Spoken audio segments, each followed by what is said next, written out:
Bueno, acá seguimos de regreso a octubre, ya son las 19:47 y vamos con nuestro segundo entrevistado para que nos analice dos situaciones muy especiales, como es una persona bastante reconocida y en la cual nosotros confiamos y leemos mucho. Está con nosotros en el aire Martín Granowski. Martín, ¿qué tal? ¿Me escuchás? Santiago te saluda. Te escucho perfectamente. Gracias por leerme y gracias por confiar, entonces, en principio. Y sí, la verdad que sí, aparte te hemos visto en algunos plenarios del movimiento, así que bueno, una palabra autorizada para nosotros. Martín, la pregunta era, hoy leíamos que se abrían las embajadas después de mucho tiempo de Cuba y de Estados Unidos en los respectivos países. Ámbito lo tituló como el fin de la Guerra Fría, ¿no? Parece increíble, algo que ya estaba acabado ese término y sin embargo Ámbito lo trae de vuelta. ¿A vos qué reflexión se merece o si nos podés dar un poquito más de información? Yo te agregaría otra cosa y después voy a la información, si querés arrancando por eso porque es interesante. Sí. A mí me parece que en parte es el fin de la Guerra Fría. Y en parte es otra cosa que todavía está pendiente y es parte de un proceso mucho más largo y ahí tendríamos que ir a 1902. Sí. Cuba se independiza de España en 1898. Sí. Voy a un poco de historia porque me parece Sí, dale. Es que algunas cosas se entienden igual sin ir tan lejos y otras me parece que pierden perspectiva. Y en este caso la relación entre Cuba y Estados Unidos pierde perspectiva. Está muy bien. ¿Viste eso que se dice siempre? Los discursos de las 90 millas del imperialismo, etcétera, etcétera, ¿no? Uno lo sabe. Ahora, cuando uno hace el cálculo terrenal, no ideológico, pues decir 90 millas, ¿cuánto es? 144 kilómetros. Sí. De la capital a San Pedro, de la capital un poquito más... a Chascomú, claro, sí. A Chascomú son 100, es un poquito claro, Chascomú creo que son 112, ¿no? Sí. Desde Congreso, más o menos, que es de donde se mide. O sea que un poquito más que eso está cerca, en serio. Realmente, si uno ve la historia, a ese nivel de cercanía, no es que hubo imperio o imperialismo financiero o neocolonialismo. Lo que hubo a ese nivel de cercanía es una relación colonial directamente de Estados Unidos con lo que tenía alrededor. Sí. Hubo y hay en algún caso. Sí. Y si uno ve la relación de Estados Unidos con Panamá, que directamente es un país inventado para hacer un canal. Claro. O sea, más imposible en su momento. Con Cuba mismo, Puerto Rico sigue siendo colonia. Resulta que Puerto Rico está ahí nomás de Cuba. Haití estuvo ocupado 15 años. Ocupado militarmente 15 años. Pero la relación es una relación colonial, no es neocolonial. Yo creo que en Sudamérica el único proceso equivalente es el de Bolivia. En todo caso, hasta que hace muy poquitito, Evo Morales sacó a la USAID, la Agencia de Ayuda Norteamericana. Sí. Que ahí la relación era más colonial en el sentido tradicional del término. No estoy disculpando a los Estados Unidos por el golpe en Chile, por el Plan Cóndor, no estoy diciendo eso, para nada. Lo que digo es que estoy haciendo una diferencia entre el tipo de relación mantenida, por ejemplo, con los países de América del Sur, inclusive de dominación o dominación financiera, y la cuestión más física con los países que están al lado. Bueno, a Cuba creo que lo tenemos que poner en eso, porque Guantánamo no es que es ocupada por los Estados Unidos durante la Guerra Fría. Guantánamo queda como una obligación cubana de cesión en 1902, después de la independencia, 4 años después de la independencia cubana respecto a España. De ese momento es Guantánamo. Claro. Entonces, ¿por qué doy esta vuelta? Y prefiero darla y pido perdón por la vuelta. Por favor, Martín. Explicativa. Sí. Porque me parece que efectivamente la relación entre Cuba, la no relación entre Cuba y Estados Unidos es un remanente de la Guerra Fría, pero al mismo tiempo es parte del tipo de relación de Estados Unidos con América Central y el Caribe especialmente. Sí. Y esto no se salda con la recuperación de relaciones, que es importantísima, que es importante para Estados Unidos y es importante para los cubanos y es buena para América Latina. Si querés después nos metemos en eso. Pero además de todo es parte del otro proceso, porque cuando hoy el canciller, yo miré la ceremonia por televisión, la miré en Telesur para tener una vivencia no física directa, pero por lo menos para mirar un poquito más. Lo vi al canciller, al canciller cubano, en la embajada ahora abierta, en la embajada cubana en los Estados Unidos, y habla y dice, la recuperación de relaciones diplomáticas, la normalización de relaciones diplomáticas y la apertura de embajadas tendrá su sentido, dice, algo parecido a lo que estoy diciendo es la frase, cuando se produzca la devolución de Guantánamo y se termine el bloqueo. Claro. el bloqueo efectivamente es de la Guerra Fría. Sí.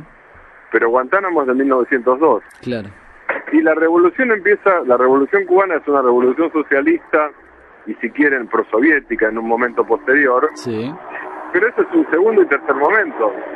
El primer momento es una revolución nacional y antidictatorial, del 1 de enero del 59. Es básicamente eso. Sí. Estados Unidos muy pronto, prácticamente Estados Unidos, igual que en el caso de Allende en Chile, empieza a conspirar antes del triunfo de la revolución ya. Y con el triunfo de la revolución, más todavía. Digo, para poner en perspectiva histórica, me parece que esto no le quita interés a la normalización diplomática, porque están los que dicen que se traerán los Estados Unidos bajo el poncho, y ahora, y sí, pero eso es la política. Totalmente. Digo, ¿qué preferimos? Eso o, de nuevo, intento de desembarco, una polarización absurda en América Latina, presiones sobre el resto de los países para que no tengan relaciones con Cuba. Yo creo que lo mejor, ya no solo para los cubanos, y no solo para el pueblo norteamericano, lo mejor para el pueblo argentino es la normalización de relaciones en ese sentido. Porque cuanto más normal sea el ambiente en el que uno vive, mejor. Esto es como con los vecinos, aunque sean vecinos relativamente distantes. Si uno quiere a los vecinos, aunque queden a 10 cuadras, sino que no sea el que tenés contigo, más todavía. Pero aunque no los quisiéramos a los cubanos, aunque a uno del pueblo cubano resultara indiferente y su historia no le interesara, me parece que por una cuestión de interés nacional argentino uno debería pensar, bueno, esto es que haya mayor normalidad, ¿es mejor o peor? Como nadie entregó el alma al diablo, porque si no normalidad cambia entregar el alma al diablo ya es otra cosa, como acá no estamos hablando de eso, sino de un aprovechamiento realista de la situación, uno dice, bueno, es mejor. Después los cubanos verán cómo aprovechan esto, si es que pueden aprovecharlo a corto plazo, para cumplir su proceso, lo que ellos llaman el proceso de actualización. Claro. Que es un proceso de ir de propiedad estatal a cooperativa, que es difícil, que les está costando, pero bueno, también es más fácil ese proceso que se basa en una buena relación con la Argentina, por ejemplo, en que Brasil sea el principal inversor privado en Cuba, como es hoy. También es más fácil ese proceso si puede ir normalizando y diversificando relaciones. Me parece que esa es otra de las de las conclusiones, la diversificación de relaciones, y si uno lo empieza a proyectar eso, en realidad el no al ALCA del 2005, se están por cumplir 10 años, el de Néstor, de Lula y Chávez, también es apostar no solo a no profundizar la dependencia respecto a Estados Unidos, sino a diversificar relaciones, China, etcétera, etcétera, ¿no es cierto? No es a cambiar uno por otro. Claro. Como somos países chicos, si uno diversifica, tiene más margen de... Si uno diversifica y se integra, el margen de autonomía es mayor. Y para eso es mejor un entorno más normal que un entorno bélico o semibélico. Seguro. Martín, la verdad que muchas interpretaciones, depende de quién las hacía, tomaba esto como un triunfo o una derrota de la revolución, y a partir a partir del análisis que vos hacías, digamos, cómo nace la revolución actual en Cuba, me parece que yo la interpreto como una victoria a medias, porque está bien, quedan todas estas cuestiones históricas por resolver que vos bien nos marcabas en una línea cronológica, pero me parece que aún así sigue siendo, por esto último que vos decías de la diversificación y la posibilidad de entrar en un nuevo mundo comercial, que hoy son los que rigen. Hoy ya es raro que se defina por una cuestión bélica, sino por una cuestión financiera, ¿no? De las comunicaciones. A mí me parece que es una victoria que el pueblo cubano haya resistido, sobre todo después de la caída del muro y del fin de la Unión Soviética, la embestida, y hoy se pare dignamente y se haga respetar, ¿no? ¿A vos qué interpretación se merece? Coincido con vos, porque primero hay una cuestión de supervivencia. Los que dudan, hay a veces me parece como una cosa facilista, y uno les exige a los demás cosas que no quiere para uno. Entonces, ¿nosotros qué queremos para la Argentina? Sufrimiento popular o un pueblo que viva mejor. Entonces, vuelvo a lo mismo. Si es a cambio de entregar al diablo, pensemos de manera distinta. No es que queremos relaciones carnales. Porque además sabemos que esa no es la alternativa. No es que acá la alternativa es, si hubiera seguido con el ALCA, hoy estaríamos bárbaros. No, hoy estaríamos peor. O sea que ahí lo ideológico se junta al cumplimiento del interés nacional estricto, porque estaríamos peor. Seríamos dependientes, ahí no hubiéramos diversificado nada, estaríamos hubiéramos descargado la crisis norteamericana sin ninguna amortiguación. Ahora, si pensamos eso para nosotros, ¿por qué les exigimos a los cubanos? No, la función de ustedes en la vida es dar testimonio, casi martiros de mártir, entonces la función de ustedes en la vida es sufrir. Cuando los tipos, como vos bien decís, se paran de manera digna, cuando además hay un proceso político, uno puede tener la opinión que sea y el análisis me parece que es interesantísimo analizar, pero claramente Cuba no es Honduras, Cuba no sufrió el genocidio guatemalteco ni de lejos. Si uno compara las situaciones locales, por eso me parece que ponerlo en perspectiva centroamericana y del Caribe es necesario. Sí. Cuba no es una colonia como Puerto Rico, que no sabemos por cuánto tiempo más va a seguir siendo colonia, porque inclusive es tan colonia que hasta el pueblo puertorriqueño vota mayoritariamente a favor de seguir siéndolo, en todo caso de ser Estado libre asociado. Entonces hay una cuestión, no sé, cuestiones elementales. Yo no voy a hacer la cantinela, no porque sea mentirosa, sino para no aburrir. La salud, la educación. Ahora hay algunas cosas que, mirando la vida cotidiana en Cuba, se notan, o conociéndolas. Es un país de América Central y casi diría de América Latina, donde los pibes no laburan.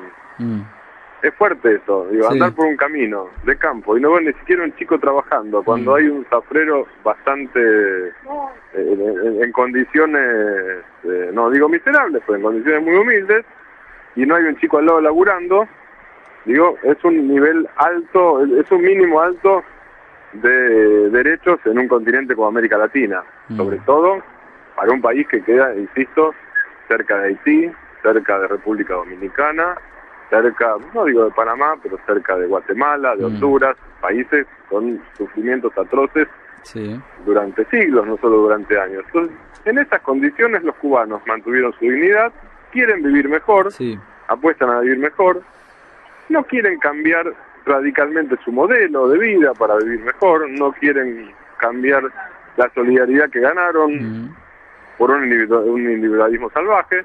Después, por suerte, esta es una etapa de debate muy profundo, interno, que se junta con otra cosa que es una característica muy prudente, muy realista, muy cuidadosa, casi desconocida, para ser honestos, en las últimas décadas que uno trató con los cubanos. Esto era impensable hace 20 o 30 años. Sí, totalmente. No son los dueños de la verdad, ni para Cuba ni para afuera. Cuando hablan de economía, dice, estamos tratando de aumentar el sector cooperativo en la economía cubana porque no queremos liquidar 1 millón de puestos de trabajo del Estado y generar 1 millón de desocupados. Y después dicen, ojalá que nos salga bien porque estamos trabajando en eso. Hay una actitud muy militante, pero muy modesta al mismo tiempo. Entonces, si uno lo mira así, ¿por qué sacaría como conclusión que en realidad esto es una derrota? ¿Cuál sería la derrota en este caso? Y la derrota siempre puede existir, siempre es una posibilidad teórica, digamos, y a veces se transforma en práctica, lamentablemente. Pero lo que yo no entiendo a veces de algunos análisis, por eso es bueno lo que vos preguntás, es de dónde sale lo de la derrota. ¿Mirando qué? O sea, es como dice una amiga mía, adelantar los duelos es mal negocio. Es cierto, en la vida por ahí te puede ir mal, pero prevenirte está bien, pero decir, no, mira, ahora pasa esto, pero seguro va a salir mal. Totalmente. ¿Cómo sabes? ¿Cómo sabes? Porque no hay datos de eso. No, hay una tendencia clara, ¿no? Como con la misma tendencia que casi se ponen contentos cuando hablan de que Brasil está en crisis y que ¿no? Y que a Dilma le hacen una marcha en contra. Claro, exactamente, tal cual, es eso. Yo creo que tiene que ver con eso también. Totalmente.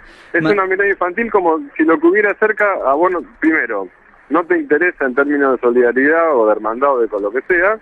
Me parece, yo creo en esas cosas, no lo digo como discurso, como palabras. Y la otra cosa es, no pensás en lo que te pasa a vos. Porque la verdad, volviendo al ejemplo último tuyo, si a Brasil le va peor, a nosotros nos va peor automáticamente. Si Brasil se inclina para un lado, a nosotros, no digo automáticamente, la Argentina se va a inclinar para el mismo lado, pero nos va a ser más difícil sostener un rumbo de desarrollo, ya ni siquiera digo de creación de empleos, sino de mantenimiento de los empleos creados en los últimos 12 años, ¿no? Sí. O sea que, digamos, los problemas de los amigos no son para para ponerse contentos, sino para tratar de ayudar a que los arreglen. Seguro. Martín, ya la última, y agradecerte la comunicación, de a ver si podemos, ¿en qué se basa esto de la apertura de las embajadas? ¿Cuál va a ser la dinámica que van a tener la relación de estos países? Porque, como bien explicabas al principio, el bloqueo comercial va a seguir, digamos, algo más simbólico, es algo, ¿cuál es el mensaje, no? Más allá de esta apertura de las embajadas. Primero es un proceso lento, planteado por las dos partes por un proceso lento. Yo diría que está planteado como un proceso lento más por el lado de los cubanos que por el lado de los norteamericanos, inclusive. Por razones distintas. En el caso de Estados Unidos, Obama necesita hacer ciertos gestos que puede hacer sin el Congreso. Porque está muy atado por el Congreso, por la Corte Suprema, para un montón de temas de política interna, de migraciones, digamos, para una agenda que no es la peor parte de la agenda de Obama, sino la mejor en todo caso, la menos ligada a lo financiero, a las aventuras bélicas. Digamos, en todo caso, el problema de Obama estos días no son las aventuras bélicas, sino soportar la campaña contra el acuerdo nuclear con Irán, que es un acuerdo de vigilancia en todo caso, ni siquiera es un acuerdo de coincidencia. Claro.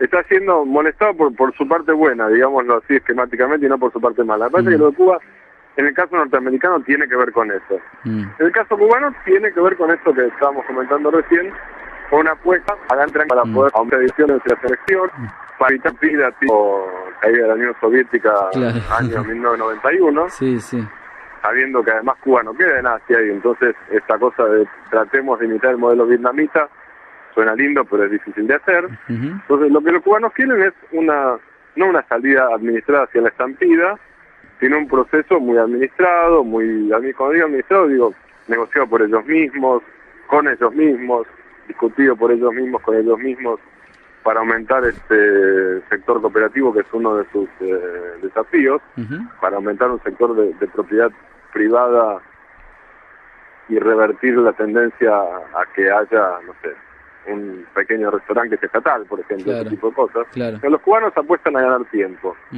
No efectivamente, lo de las embajadas es simbólico, pero es práctico, porque además hay una cosa que lograron. Cuba ya no, que es algo que Obama podía hacer sin necesidad del Congreso, y lo hizo inmediatamente, que es sacar a Cuba de la lista de países promotores del terrorismo.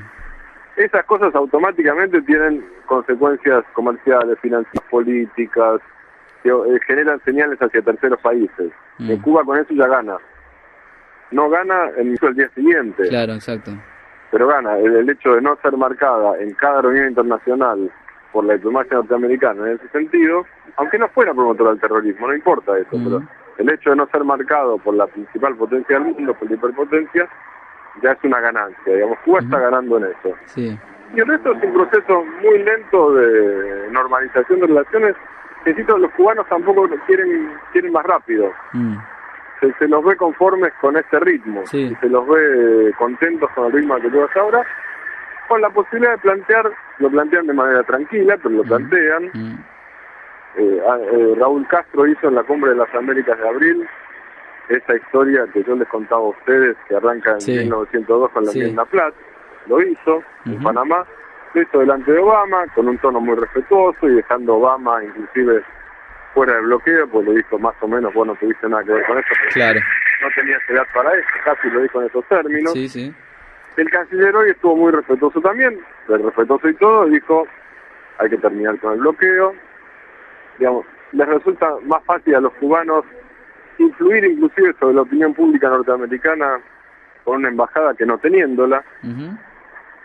Y la otra cosa que está pasando, y ahora me doy cuenta que no lo mencioné, y si falta esto en el análisis, que va a quedar trunco, es que además hay un cambio de composición de los latinos en Estados Unidos, y hay un cambio demográfico de la migración latina a Estados Unidos, que es un factor importante desde el punto de vista político para analizar esto, y un cambio político dentro de los cubanos. El primero es, los mexicanos, la población de origen mexicana es mucho más importante que la población de origen cubana, ya hace muchos años. Bien, hay una diferencia de peso ya enorme, que hace que satisfacer políticamente o trabajar políticamente con los de origen latino en general no implique necesariamente acceder a los deseos de revancha del sector más violento del exilio cubano, de la emigración cubana. Eso es por un lado. Porque la agenda es una agenda, la discusión interna de Estados Unidos es una agenda de migraciones, y en todo caso una agenda de regularización, no de trabajo, eso es lo fundamental. Sí. De incorporación a los servicios de salud, de incorporación a la educación, esa es la discusión con los migrantes internos, que son su 80% de origen latino votantes del Partido Demócrata. O sea que el tema es muy importante. Sí, totalmente. Porque es la clave para Hillary Clinton en las próximas elecciones, o quien sea. Lo más probable es Hillary. Y la otra cosa, que entre la propia comunidad cubana también hay un cambio de composición desde el punto de vista generacional y desde el punto de vista ideológico. Y las dos cosas se dan más o menos juntas. Claro. El cubano que se fue de Cuba en 1959, en el 60 o en el 61, ya grande, hoy no es la generación que predomina. En todo caso, la generación que hay en Miami es la de sus hijos o sus nietos, que pueden tener, porque los cubanos de la isla, flexibilizaron también este régimen, entonces pueden tener relaciones, pueden ir y venir, y eso ya está, no del todo cambiado, pero es un proceso que ya viene cambiando. Entonces tampoco hay un lobby cubano gusano, como se dice acá. Los cubanos ya ni siquiera usan mal esa palabra. Claro, es pero verdad. Uno la sigue usando. No, ya no los desespera ese tema. No la usan. Pero el lobby de, no sé, con el que hizo relación Menem en el 91, el de Más Canosa y la Fundación Cubano-Americana, ya no domina en la comunidad cubana. Que es un lobby muy agresivo, y agresivo hacia terceros. Claro. Menem entró con gusto en eso, pero la presión sobre la Argentina venía de antes, y la presión sobre la Argentina siguió después.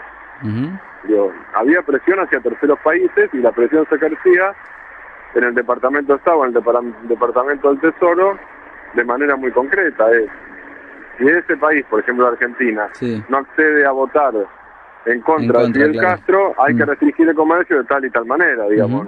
No era palabras solamente, tenía consecuencias. Seguro. Bueno, ese sector en Estados Unidos es mucho más débil que hace unos años, por razones demográficas, por razones biológicas, y porque además los propios cubanos, al flexibilizar, también le fueron quitando representatividad a los sectores más duros de Miami. Está muy bien, Martín. Bueno, la verdad que clarísimo el tema, no queríamos dejar de pasarlo por alto porque no venía circulando mucho el tema electoral, viste que se está llevando toda la agenda por estos días, pero sin duda era una noticia internacional de gran relevancia. Agradecerte por la comunicación. Gracias a ustedes, les mando un abrazo. Un saludo. Ahí pasaba Martín Granowski, periodista de radio, de televisión, de los medios gráficos y también coordinador de Claxo TV. Gran nota, la verdad que